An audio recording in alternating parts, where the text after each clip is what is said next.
नमस्कार, आप देख रहे हैं बोले भारत और मैं हूं शांता सिंह। क्या बीजेपी के चक्कर में नीतीश कुमार के मुस्लिम वोट बिदक रहे हैं? बीजेपी के संग रहकर भी नीतीश कुमार ने जिस धर्मनिरपेक्ष और मुसलमानों के हितैषी होने वाली छवि बनाई थी, वो छवि वक्फ कानून पर समर्थन देने के कारण बिखर गई है। और क्या नीतीश कुमार को मुसलमानों के जो वोट मिलते थे वो वोट इस बार नहीं मिलेंगे? इन सारे सवालों का आज हम विश्लेषण करेंगे और ये भी बताएंगे कि नीतीश कुमार को क्यों लगता है कि अभी थोड़ी नाराजगी है लेकिन मुसलमानों का उनसे मोह भंग नहीं हुआ है। लेकिन पहले आप हाल फिलहाल की गतिविधियों को जान लीजिए। जब वक्फ बिल पास कराने की घड़ी आई तो नीतीश कुमार की पार्टी जनता दल यूनाइटेड में सबसे ज्यादा हलचल थी। इतनी ज्यादा कि उधर संसद में नीतीश की पार्टी के नेता और मोदी सरकार में मंत्री ललन सिंह ने वक्फ बिल के समर्थन में भाषण दिया और उनकी पार्टी ने समर्थन में वोट भी दिया और उधर उनकी पार्टी में इस्तीफे शुरू हो गए। वक्फ संशोधन विधेयक 2025 पर चर्चा हो रही है और चर्चा के प्रारंभ से ही ऐसा माहौल बनाने का प्रयास किया जा रहा है कि जैसे यह कोई वक्फ संशोधन विधेयक जो है ये मुस्लिम विरोधी है। जेडीयू के इस फैसले से पार्टी में जबरदस्त उथल-पुथल मच गई। जेडीयू के मुस्लिम नेताओं के धड़ाधड़ इस्तीफे होने लगे। सबसे पहले राजू नैयर ने इस्तीफा दिया, फिर तबरेज सिद्दीकी अली, मोहम्मद शाहनवाज मलिक और मोहम्मद कासिम अंसारी ने पार्टी छोड़ी। और तो और उत्तर प्रदेश में जेडीयू के एक नेता आसिफ रिजवी ने इस्तीफा दे दिया।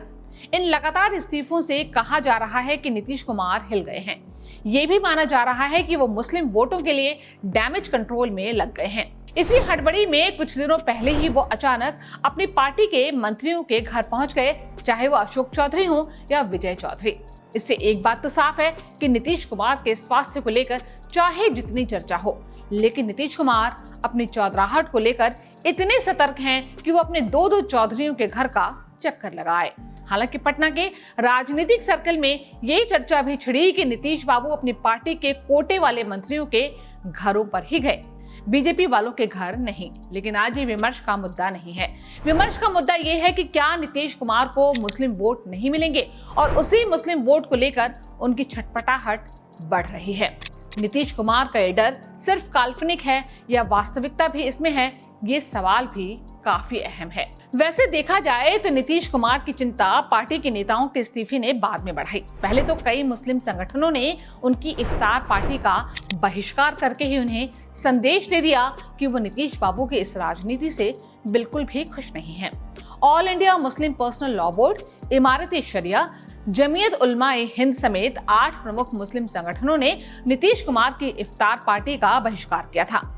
उनका ये मानना था कि जब आप हमारे मुद्दों से, मसलों से सरोकार ही नहीं रखते तो आपकी इफ्तार पार्टी से हमारा क्या लेना देना। हालांकि उस पार्टी में नीतीश के प्रभाव के कारण कई मुसलमान पहुंचे थे। खुद नीतीश कुमार भी मुस्लिम जालीदार टोपी पहनकर वहां पर हाजिर थे। यानी भाव और भंगिमा की लड़ाई में वो बिहार में अपने प्रतिद्वंदी लालू यादव और उनके बेटे तेजस्वी यादव से पीछे रहना नहीं चाहते। नीतीश कुमार की पार्टी की चिंता दो बातों से बढ़ गई है। एक तो विधानसभा का चुनाव सिर पर है और किसी भी राजनीतिक दल की तरह जेडीयू भी अपना वोट बढ़ाना चाहता है। अब ये बढ़ोतरी मुस्लिम वोटों के घटाव से तो होगी नहीं, इसलिए जेडीयू को लग सकता है कि वक्फ कानून पर सरकार का समर्थन जेडीयू को महंगा पड़ सकता है। दूसरी चिंता नीतीश कुमार की छवि को लेकर हो सकती है। ये सही है कि पिछले 30 साल से नीतीश कुमार बीजेपी के साथ गठजोड़ करके बैठे हैं। बावजूद इसके उनका राजनीतिक हुनर ऐसा रहा है कि वो अपनी समाजवादी छवि को कायम रखने में कामयाब रहे। बीजेपी के साथ जाने के बावजूद नीतीश कुमार ने अपनी राजनीति को इतना लचीला जरूर रखा कि उनका समाजवादी और धर्मनिरपेक्ष नेता वाला चेहरा लोगों को दिखता रहे। इसमें वो कामयाब भी रहे। लेकिन क्या अब की बार वो कामयाबी नहीं मिलेगी? इस सवाल का जवाब इस वीडियो के आखिर तक आपको मिल जाएगा। ऐसा नहीं है कि नीतीश कुमार ने पहली बार ऐसे किसी मुद्दे पर सरकार का समर्थन किया है जो मुद्दे मुसलमानों को पसंद नहीं आते। आज वक्फ कानून को लेकर मुस्लिम खेमा अगर ये मानता है कि नीतीश कुमार ने धोखा दिया या उनका मुस्लिम प्रेम बनावटी है या था, तो उन्हें अतीत की कुछ घटनाओं पर नजर डाल लेनी चाहिए। 2019 के दिसंबर महीने में जब सरकार ने नागरिकता संशोधन कानून यानी कि CAA को पास कराया था तो नीतीश कुमार की पार्टी ने समर्थन किया था। हालांकि तब उनकी पार्टी में इसका विरोध हुआ था। जन स्वराज पार्टी के नेता प्रशांत किशोर इन दिनों JDU में ही थे। उन्होंने और दूसरे एक नेता पवन वर्मा ने इसका विरोध किया था। इस विरोध के साथ ही वो धीरे धीरे पार्टी से अलग भी हो गए। इससे पहले जब मोदी सरकार अनुच्छेद 370 को रद्द करने के लिए विधेयक लाई तो JDU ने समर्थन तो नहीं किया लेकिन उसके खिलाफ वोट भी नहीं दिया। उसी तरह ट्रिपल तलाक के मौके पर भी सरकार के रुख का समर्थन तो नहीं किया लेकिन विरोध में भी वोट नहीं डाले। दोनों ही मौकों पर चाहे वह अनुच्छेद 370 हो या ट्रिपल तलाक, JDU संसद में वोटिंग से वॉकआउट कर गई। वो बीजेपी के साथ थी लेकिन उसे लगता था कि ऐसा करके वो अपने मुस्लिम समुदाय में मिलने वाले कोर वोट को हैंडल कर लेगी। लेकिन वक्फ कानून तक आते आते JDU पूरी तरह से बीजेपी की लाइन पर खड़ी हो गई।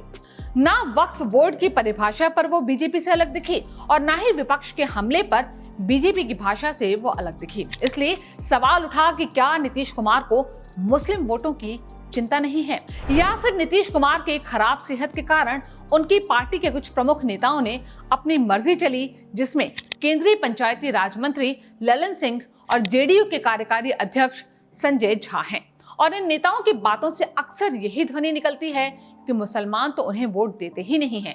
इन सभी नेताओं ने अलग अलग बयानों में ये बात कही है कि मुसलमानों के वोट उन्हें नहीं मिलते, जबकि नीतीश कुमार ने मुस्लिम समुदाय के लिए कितना ज्यादा काम किया है। हालांकि ये बात पूरी तरह से सच नहीं है। CSDS लोक नीति सर्वे के मुताबिक 2014 के लोकसभा चुनाव में जब JDU ने लेफ्ट पार्टियों से गठबंधन करके चुनाव लड़ा था तब उसे 23.5% मुस्लिम वोट मिले थे। जब 2015 में लालू यादव के साथ मिलकर नीतीश कुमार ने विधानसभा चुनाव लड़ा तब उनके महागठबंधन को 80% वोट मिलने का अनुमान लगाया गया था। लेकिन 2019 में जब बीजेपी के साथ मिलकर नीतीश कुमार ने लोकसभा का चुनाव लड़ा तो JDU को 6% ही मुस्लिम वोट मिले, जबकि उनके प्रतिद्वंदी RJD को करीब 80%। उसी तरह 2020 के विधानसभा चुनाव में JDU को 5% मुस्लिम वोट मिले। हालांकि 2024 के लोकसभा चुनाव में JDU और बीजेपी के गठबंधन को यानी कि NDA को करीब 12% मुस्लिम वोट मिले। और ये 12% वोट तब मिले थे जब नीतीश कुमार ने नरेंद्र मोदी के नेतृत्व को खुल्लम खुल्ला स्वीकार किया था। जब नीतीश कुमार के समर्थन या बिना किसी विरोध के मोदी सरकार ने अनुच्छेद 370, नागरिकता कानून, ट्रिपल तलाक और राम मंदिर जैसे मुद्दों पर वो सब कर लिया जो मुसलमानों को अखरता रहा। इसलिए ये कहना ठीक नहीं है कि मुस्लिम वोट नीतीश कुमार को अब नहीं मिलते। नीतीश कुमार की पार्टी के मुस्लिम नेता अपनी ही पार्टी के उन दूसरे सवर्ण नेताओं से सहमत नहीं दिखते जो कहते हैं कि मुसलमान उन्हें वोट नहीं देते। आज JDU में नीतीश कुमार के बाद सबसे ताकतवर 2 नेता बताए जा रहे हैं, संजय झा और ललन सिंह। दोनों बीजेपी के करीबी बताए जाते हैं, बल्कि संजय झा तो बीजेपी से जुड़े भी रहे हैं। इन दोनों नेताओं के बीजेपी के प्रति नरम रुख से ये साफ है कि JDU भी हिंदू वोटों पर ही नजर रखे हुए है। ये भी माना जाता है कि नीतीश कुमार के बाद पार्टी के बड़े नेता धर्मनिरपेक्षता का बोझ नहीं उठाना चाहते। वो इसी तरह की राजनीति कर रहे हैं जो बीजेपी की राजनीति से तालमेल बिठाती है। नीतीश कुमार एक ऐसे नेता हैं जिन्होंने बिहार की राजनीति का रुख मोड़ दिया था। अगर नीतीश कुमार नहीं होते तो लालू यादव की सत्ता के बेलगाम घोड़े को रोकना शायद किसी और नेता के लिए संभव होता, जब तक कि जनता इस भाव में नहीं आती कि चाहे आगे सत्ता में जो भी आए उसे लालू को हटाकर ही दम लेना है। नीतीश कुमार के राजनीतिक करियर की बात करें तो उन्होंने अपनी राजनीति JP आंदोलन से शुरू की थी। 1975 में इंदिरा गांधी ने इमरजेंसी लगाई तो नीतीश कुमार को भी जेल की हवा खानी पड़ी। 1977 और 1900 में लगातार 2 बार वो विधानसभा का चुनाव हार गए। तब उनके ससुर जी ने कहा था कि ऐसे कैसे चलेगा, तो नीतीश का जवाब था कि 1985 में वो आखिरी चुनाव लड़ेंगे। अगर जीत गए तो आगे की राजनीति चलेगी, हार गए तो कहीं इंजीनियर की नौकरी कर लेंगे। लेकिन भाग्य ने नीतीश के लिए कुछ और ही जगह बनाकर रखी थी। वो 85 का चुनाव जीत गए और उसके बाद उन्होंने पीछे मुड़कर नहीं देखा। जनता दल से होते हुए समता पार्टी और JDU बनाने और चलाने तक नीतीश कुमार भले ही बीजेपी के साथ चले आए, लेकिन हमेशा ये छवि बनाकर रखी कि वो धर्मनिरपेक्ष और समाजवादी नेता हैं। 2005 में जब नीतीश कुमार बिहार के मुख्यमंत्री बने तो बीजेपी उनकी जूनियर पार्टनर थी। विधानसभा में बीजेपी को नीतीश की पार्टी से सीटें भी कम मिली थी। 2005 में बिहार की बागडोर संभालने के बाद से ही उन्होंने अपना वोट गणित ठीक करना शुरू कर दिया। लालू यादव के माई यानी कि मुस्लिम यादव समीकरण की काट में नीतीश कुमार ने पिछड़े वर्ग में अति पिछड़े वर्ग का अलग से कोटा कर दिया। उसी तरह दलितों में भी महादलित का कोटा बना दिया। नीतीश कुमार भले ही बीजेपी के साथ थे, लेकिन उन्होंने मुसलमानों पर भी फोकस किया और समाज के दबे कुचले गरीब पसमानदा मुसलमानों पर फोकस किया। उसका फायदा उन्हें 2010 के विधानसभा चुनाव में मिला, जब मुसलमानों के 40% वोट नीतीश कुमार को मिले। उसका बहुत बड़ा फायदा ये हुआ कि जहां नीतीश कुमार की पार्टी को 115 सीटें मिली, वहीं बीजेपी को 90 सीटें और आरजेडी को सिर्फ 22 सीटें। राबड़ी देवी राघोपुर और सोनपुर दोनों सीटों से चुनाव हार गई। तो चलिए अब फिर से उसी मूल सवाल पर आते हैं कि क्या नीतीश कुमार का वोट बैंक मुसलमानों के बीच दरका है? जवाब है कि हाँ, बिल्कुल दरका है। तभी तो 2010 में मिले 40% वोट 2020 में 5% पर चले आए। अब दूसरा सवाल, और ये सवाल ज्यादा मायने रखता है कि क्या अब मुसलमान नीतीश कुमार को वोट नहीं देंगे? क्या वक्फ बोर्ड कानून का मसला इतना बड़ा मुद्दा है जिस पर नीतीश कुमार के रुख ने मुसलमानों के दिल से नीतीश कुमार को उतार दिया है? इस सवाल का असली जवाब इस साल के आखिर में होने वाले विधानसभा चुनाव में मिलेगा। लेकिन अतीत की कुछ घटनाएं बताती हैं कि वोट का गणित उतना सीधा और सपाट नहीं होता जितना समझ लिया जाता है। जैसे इस बात को कुछ इस तरह से समझिए। 6 दिसंबर 1992 को बाबरी मस्जिद गिरा दी गई। उस समय नीतीश कुमार जनता दल में थे और बीजेपी के घनघोर विरोधी थे। लोकसभा में उन्होंने बीजेपी के खिलाफ बेहद आक्रामक भाषण भी दिया था। लेकिन 1994 आते आते नीतीश कुमार का लालू यादव से मोह भंग हो गया। 1995 का चुनाव समता पार्टी बनाकर नीतीश कुमार ने अकेले लड़ा तो उस वक्त 324 सीटों वाले बिहार विधानसभा में सिर्फ 7 सीटें मिली। तब नीतीश कुमार का राजनीतिक मरसिया पढ़ा जाने लगा।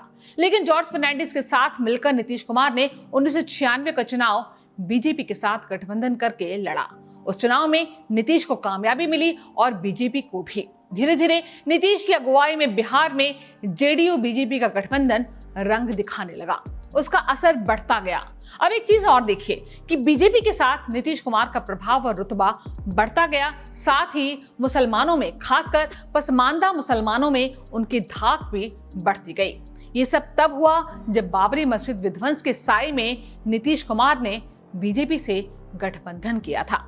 अब सवाल यही है कि मुसलमानों के लिए बाबरी मस्जिद का सवाल बड़ा है या वक्फ बोर्ड का?